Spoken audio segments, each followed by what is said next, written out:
Also rabies ಬಗ್ಗೆ ನೀವು ಮಾತಾಡಿದ್ರಿಂದ ಇದೊಂದು ಡೌಟ್ ಕೇಳಬೇಕಾಯ್ತು ನಮ್ಮನ್ನ. ನಿಯರರ್ ಟು ದ ಬ್ರೈನ್ ನಾಯಿ ಕಚ್ಚಿದಷ್ಟು ತುಂಬಾ ಬೇಗ ಅದು ಮೆದುಳಿಗೆ ರೀಚ್ ಆಗುತ್ತೆ. ಅಂದ್ರೆ ಇವಾಗ ಕಾಲಲ್ಲಿ ಕಚ್ಚಿದಾಗ ಕೆಲವೊಂದ್ಸಲ ಅದು ಸಾಕಷ್ಟು ದಿನಗಳೇ ತಗೋಬಹುದು, ವರ್ಷಗಳೇ ತಗೋಬಹುದು ಮೆದುಳಿನ ರೀಚ್ ಆಗ. ಯಾಕೆ ಅಂತಂದ್ರೆ ಆ ವೈರಸ್ಸು ಕಾಲಿನ ನರದಿಂದ ಹಿಡಿದು ಮೆದುಳಿಗೆ ಹೋಗೋಕೆ ಟೈಮ್ ಜಾಸ್ತಿ.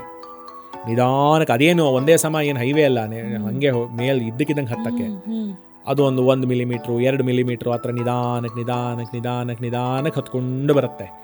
ಕಾಲಿನ ನರದಿಂದ ಹಿಡಿದು ಸೊಂಟದ ತನಕ ಬಂದು ಅಲ್ಲಿ ಸ್ಪೈನಲ್ ಕಾರ್ಡ್ ಒಳಗೆ ಹೋಗಿ ಸ್ಪೈನಲ್ ಕಾರ್ಡಿಂದ ಮೇಲೆ ಮೆದುಳು ತನಕ ಹತ್ಕೊಂಡು ಹೋಗೋದಕ್ಕೆ ಅಷ್ಟು ಟೈಮ್ ಬೇಕದಕ್ಕೆ. ರೇಬೀಸ್ ಇರೋ ನಾಯಿ ಮನುಷ್ಯರಿಗೆ ಕಚ್ಚಿದರೆ ಅದಕ್ಕೆ ಅಂತ ಹೇಳಿ ಒಂದು ವ್ಯಾಕ್ಸಿನೇಷನ್ ಸ್ಕೆಡ್ಯೂಲ್ ಇದೆ, ಒಂದು ಸಿವಿಯರಿಟಿ ಕ್ಲಾಸಿಫಿಕೇಶನ್ ಇದೆ. ಅದರಲ್ಲಿ ಫೇಸ್ ಮುಖಕ್ಕೆ ಕಚ್ಚಿರೋದು highest severity class, highest risk class. ಯಾಕೆಂದ್ರೆ ಮುಖಕ್ಕೆ ಕಚ್ಚಿತು ಅಂದರೆ ಮುಖದ ನರಗಳೇನಿದೆ ಡೈರೆಕ್ಟಾಗಿ ಮೆದುಳಿಗೆ ಲೀಡ್ ಮಾಡುತ್ತೆ, ಸ್ಪೈನಲ್ ಕಾರ್ಡು ಇಲ್ಲ ಮಧ್ಯದಲ್ಲಿ, ಡೈರೆಕ್ಟಾಗಿ ಮೆದುಳಿಗೆ ಹೋಗೋದು. ಸೊ ಮುಖ, ಕುತ್ತಿಗೆ, ಮೇಲ್ಗಡೆ ಕುತ್ತಿಗೆ ಅಥವಾ ತೋಳು ಇಲ್ಲೆಲ್ಲ ಕಚ್ಚಿತು ಅಂದರೆ ಮೆದುಳಿಗೆ ತಲುಪೋ ಸಾಧ್ಯತೆ ಜಾಸ್ತಿ, ತುಂಬ ಸಿವಿಯರು. ಆದಷ್ಟು ಬೇಗ ವ್ಯಾಕ್ಸಿನೇಷನ್ ಕೊಡಬೇಕು, ಕಚ್ಚಿರೋ ಜಾಗಕ್ಕೂ ವ್ಯಾಕ್ಸಿನೇಷನ್ ಕೊಡಬೇಕು, ಆದಷ್ಟು ಬೇಗ ಅವ್ರಿಗೆ ಚಿಕಿತ್ಸೆ ಕೊಡಬೇಕು ಅಂತೀವಿ. ಕಾಲು ಕಚ್ಚಿತು ಅಂದರೆ ಸಿವಿಯರಿಟಿ ಪ್ರಮಾಣ ಕಮ್ಮಿ, ಅಂದರೆ ಅದು ಅಲ್ಲಿಗೆ ಹೋಗಕ್ಕೆ ಟೈಮ್ ಇದೆ. ಸೊ ಟೈಮ್ ಇರೋದ್ರಿಂದ ವಾಸಿ ಮಾಡೋ ಸಾಧ್ಯತೆ ಜಾಸ್ತಿ. ಬಟ್ ಸ್ಟಿಲ್ ಎಷ್ಟೇ ವರ್ಷಗಳಾದ್ಮೇಲೆ ಬೇಕಾದ್ರೂ ರೇಬೀಸ್ ಬರಬಹುದು.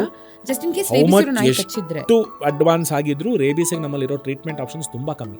ರೇಬೀಸ್ ಬರದೇ ಇರೋ ಹಾಗೆ ತಡೆಯೋದಕ್ಕೆ ವ್ಯಾಕ್ಸಿನೇಷನ್ ಕೊಡಬಹುದು. ನೋಡಿ, 2 ವಿಷಯ. ಒಂದು, ರೇಬೀಸು ನಾಯಿಯಿಂದಾನೇ ಬರುತ್ತೆ ಅನ್ನೋ ತುಂಬಾ ತಪ್ಪು ವಿಷಯ. ಬೆಕ್ಕಿಂದಾನು ಬರುತ್ತೆ. ರೇಬೀಸ್ ಬೆಕ್ಕಿಂದ ಬರ್ಬೋದು, ಇಲಿಯಿಂದ ಬರ್ಬೋದು, ಬಾವಲಿಗಳು ಕಚ್ಚಿದ್ರೆ ಬರ್ಬೋದು. ಸೊ ರೇಬೀಸ್ ಬೇರೆ ಬೇರೆ ಬೇರೆ ಬೇರೆ ಪ್ರಾಣಿಗಳಿಂದ ಬರ್ಬೋದು, ರೇಬೀಸ್ ನಾಯಿಗೆ ಮಾತ್ರ ಅನ್ನೋದು ತುಂಬಾ ತಪ್ಪು. ಯೂಶಲ್ ಆಗಿ ರೇಬೀಸ್ ಬರೋದು ಕಚ್ಚೋದ್ರಿಂದ, ಅವುಗಳ ಸಲೈವಾದಲ್ಲಿ ರೇಬೀಸ್ ವೈರಸ್ ಇರುತ್ತೆ, ಹಾಗಾಗಿ ಅದರಿಂದ ಟ್ರಾನ್ಸ್ಮಿಷನ್ ಆಗೋದು ಸಹಜ.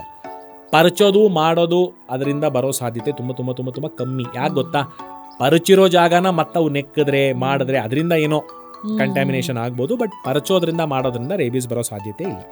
Rabies vaccine is effective. ಕರೆಕ್ಟಾಗಿ ಟ್ರೀಟ್ಮೆಂಟ್ ತಗೊಂಡು ಕಚ್ಚಾದ್ಮೇಲೆ ಸರಿ ಮಾಡ್ಕೊಂತು ಅಂದರೆ ರೇಬೀಸ್ ಬರೋ ಸಾಧ್ಯತೆನ ಖಂಡಿತ ತಡಿಬಹುದು. ಬಟ್ ಒಂದು ಸಲ ರೇಬೀಸ್ ಇನ್ಫೆಕ್ಷನ್ ಬಂದು ಮಿದುಳಿಗೆ ಹತ್ತಾದ್ಮೇಲೆ ಇರೋ ಟ್ರೀಟ್ಮೆಂಟ್ ಇದು ತುಂಬಾ ಕಷ್ಟ. ಬಟ್ ಫೈನಲಿ ಬ್ರೈನ್ ಇನ್ಫೆಕ್ಷನ್ ಇಂದಲೇ ಅದು ಸಾವಾಗದಲ್ವಾ? ಹೌದು. It is brain infection. Okay, it is a brain infection. Okay.